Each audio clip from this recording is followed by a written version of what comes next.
Welcome to IM Radio. I'm Carmen Valake. I'm Randy Harrington. And today we are talking about prototyping. Huge issue. It's another extension of our discussions around strategic planning and our poster. That's right. A little bit. So That's right. People who've been tracking with those podcasts will, I think, be able to jump right in.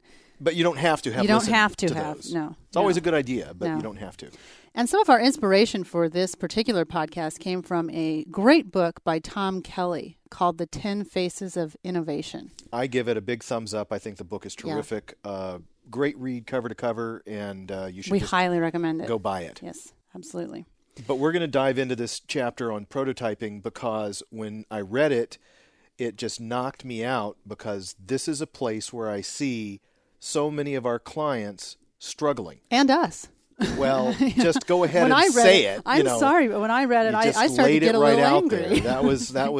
I was trying to keep that a secret from our list, but it's true. We totally struggle with it because how many good ideas do we have on a daily basis? Oh, I lose count. I know, 16 to 29 on a daily basis, but they never go anywhere because we're failing to take this fundamental step. And you make an important point there about prototyping. Prototyping is really just the next step of an idea. That's right. So you've been talking about that a little bit earlier today, and I'd love you to go into detail on what do you mean by prototyping? Well, you have a good idea, and at the point where you have a good idea, it's usually in a response to a situation. You're working in the situation, you're in the front line of your job, and you go, wow, it'd be a lot better if we could do something this way or that way. So what's really beautiful is the idea often comes from the experience, necessity being the mother of invention, as it were, right? You have that moment, but then nothing happens. The idea with prototyping is that you move it from being an idea and maybe even going beyond just saying, hey, Carmen, I had an idea, to actually turning it into something that can be an object of analysis. But it doesn't have to be a big, complicated, hard-to-build thing. Well, and one of the things we think about, I think, with prototyping is, there's a whole department that should do that. You know, that prototyping is not my job. That's for geniuses. That's right. Right. And Tom Kelly actually addresses that genius idea that we have this mythology around prototyping that we've got to move past, that you don't have to be Thomas Edison to be somebody who prototypes. That's right. If you have a magic marker and a whiteboard, you can begin to prototype. If you have a little duct tape, you can prototype.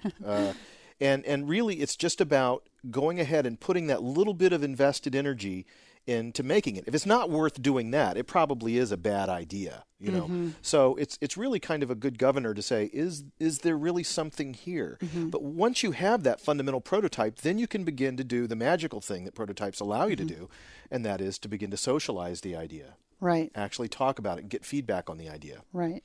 So one of the things that people will learn if they read the 10 Faces of Innovation is that prototyping is something that probably we do a lot and just don't realize that we're doing it. You know, I'm going to draw this out I'm going to make a picture or a poster or... Well, I think even PowerPoint decks are often being used as a source of prototyping. They'll go, I'll build you a deck on that and send you the idea. And there's nothing inherently wrong with that, although I think usually that ends up not being sufficient. All it really is just another way to provide a symbolic treatment of it.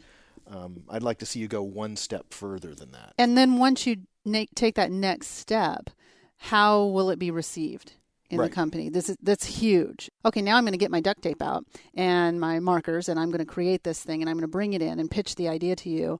How that idea is received will change the culture of your company. That's right. And I know where you're going with this. Where you're going with this is to say, if I'm the boss and you bring me a duct tape model and I go, Carmen, what is you crazy? This is just a piece of duct tape with some popsicle sticks. You know, what are you talking about? Right. Where what my response needs to be is, I get what you're trying to do here. Right. And so if you can look past the duct tape and see the idea. Right. And I value the fact that you went and did this effort at prototyping. And then all of a sudden we begin to have a flywheel effect in our company because now an idea has been valued. And now we know that this sort of rapid prototyping approach is going to be something that works. Right. And if you don't have that response throughout your management, encouraging crude crude prototypes as being okay, then you will not see very many ideas. And the more we're accepting of crude prototypes, the more ideas you're going to start to see. And we need a lot of ideas in order to innovate. That's right. I'm going to tell you a brief story about one of my executive experiences in my own history. I was working for a financial institution, and we had a branch location that was sort of far-flung in town. And at a management meeting, I brought up the idea of saying, well, why don't we just put on the branch door, why don't we say experimental branch? And we designed the interior of the branch to be kind of like a stage, almost a backstage with where we could rapidly change the interior design and create new ways to interact with the customers when they came in. And so I made this sort of big song and dance about this idea, and I was shot down mercilessly, saying that was just the stupidest idea in the world.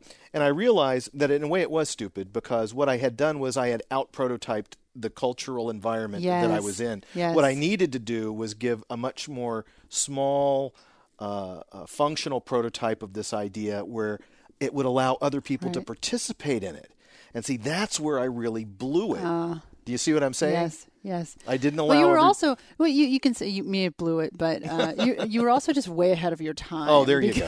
Yeah, and if you're listening, I still think it's a good idea. It's like now you see all of these startup companies, and they're all in beta. Everybody's in beta version, but the beta version's really the company. That's right. Because we're moving so fast now, it becomes much more acceptable that's a real. So our message here is that it is the responsibility of who in the company to be prototyping? Everyone. Yes. And they're going to be on high alert in the beginning when you say that to how management receives these crude prototypes, and to think of prototyping differently, that it can be crude, it doesn't have to be expensive, and that you actually need hundreds of prototypes, thousands of prototypes in order to find the one great idea. So if you don't have a lot of prototyping happening, then you really aren't moving your business forward. And the last big point, though, that I want to make here is prototyping.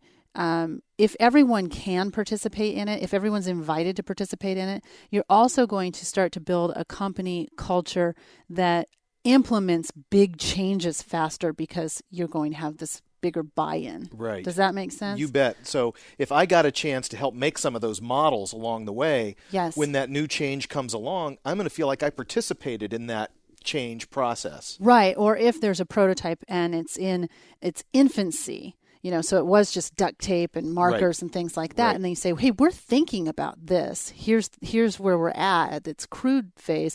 Let's do a test branch, like you were saying. Right. And then can you guys use this and try it? And then you may add on to it and find that there's 3 iterations down the road that's better.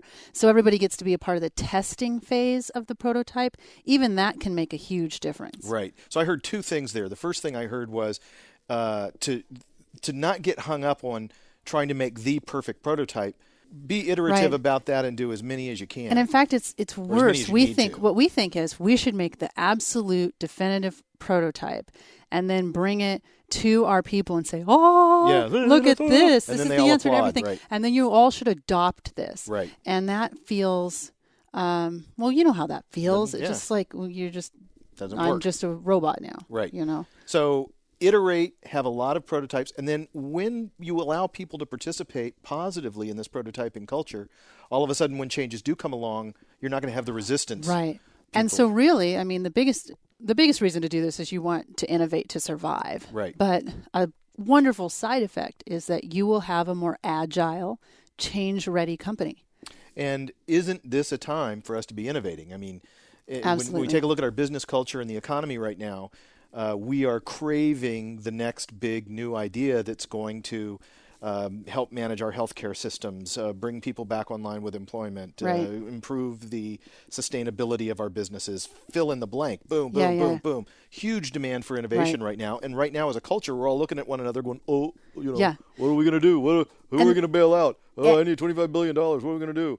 And living under the myth that the next really big idea will just come, and unless you have this incredible stroke of luck, the next big idea will come from thousands and thousands of not so big ideas. That's right.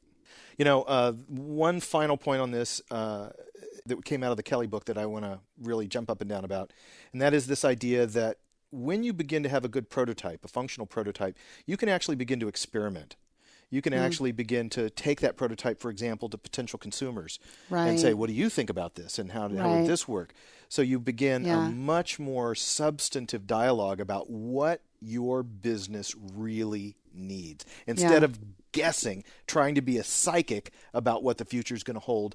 You can systematically begin to uncover it. In fact, there's an amazing story that you remind me of as you were telling me that he tells in the book about the flat screen TVs and that no one would buy these flat screen TVs in the beginning because they went on the wall. And the wall was a space that wasn't thought of as technology, you know, in the past. And so what they really needed to do was create a poster the size of the TV, and it was folded up in a magazine, and you could rip it out and you could put it up on your wall and go, see, that would look really cool over this space in your. So it's a perfect example of customers actually getting to engage with a prototype. Brilliant.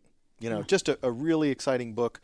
Again, let's give another shout to the book. It's The 10 Faces of Innovation. By Tom Kelly. Tom Kelly, a great book. And what we see as consultants all the time is organizations who are having great ideas, but they don't go anywhere beyond that. That's right. And they don't go anywhere simply for lack of prototyping. Right. So get out there and start. Get the duct tape. Get the scissors. That's right. Thank you, Carmen. I really appreciate it. I'm glad you enjoyed the book too. Yes, and thank you for recommending it. I hope our listeners will run out and read it as well. We're not getting any royalties. No, we get absolutely nothing out of this except for the knowledge. Please join us next time on IM Radio.